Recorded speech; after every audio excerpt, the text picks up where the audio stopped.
Perhaps first question, yeah, what was the first idea for the Swanhunter?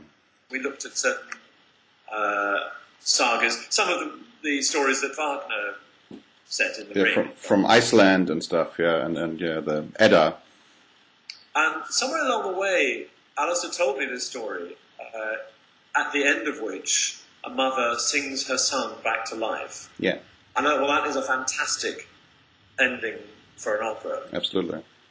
It's like the opposite of two Wagner operas in which the heroine sings herself to death. Yeah. At the end of Tristan and Isolde, and at the end of Götterdämmerung, the soprano sings for 20 minutes and then dies. And we thought, well, wouldn't it be great if a mezzo-soprano sings, perhaps not 20 minutes, but a sustained piece of intense singing. Yeah.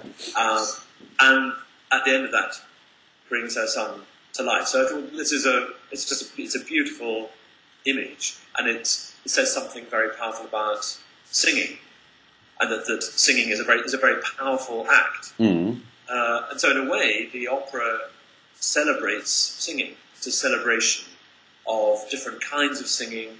It's a celebration of the human voice. When I first heard your music, and also this concept was a few instruments and few singers, I thought about Stravinsky and the Tale of the Soldier. Was it anyway? Is there a connection or something?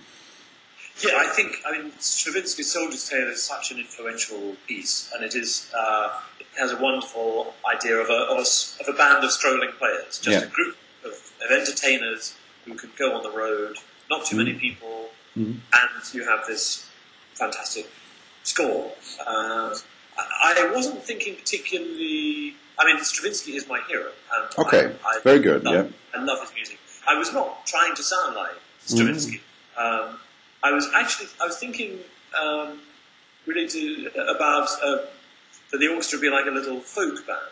Yeah. All right. Thinking because it's a folk tale. It's a Finnish saga. Yeah. And so it would be good to use the Kalevala. That's exactly from the colour. Yeah. And so I think using the fiddle and the accordion and the double bass, those are folk instruments. Absolutely, and also the harp in a different sort of way. So the fiddle, accordion, double bass is like a dance band and with percussion as well. Yeah.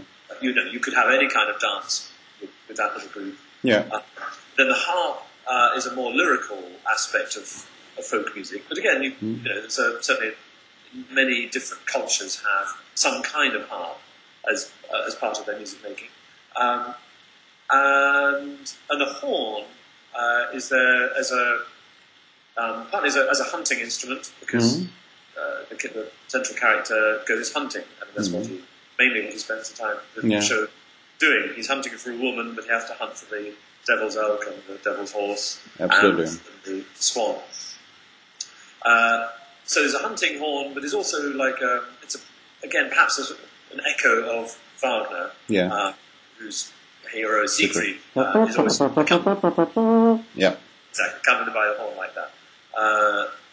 So I suppose I was making a little operatic connection there. So, but it's an outdoor band.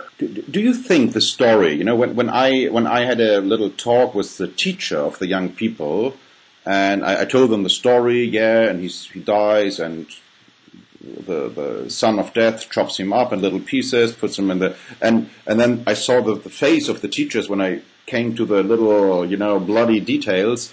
Do you think that that's a problem, or is it part of the story? Or would you say, for a 5-year-old, perhaps not, or is there a limit? What would you think about that?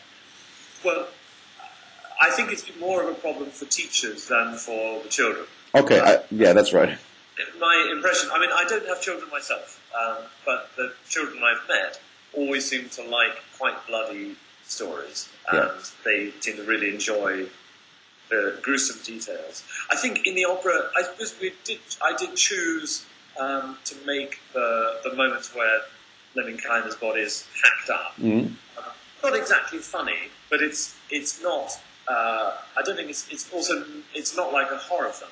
No. At that point, it's not exactly to frighten. It is a little bit funny,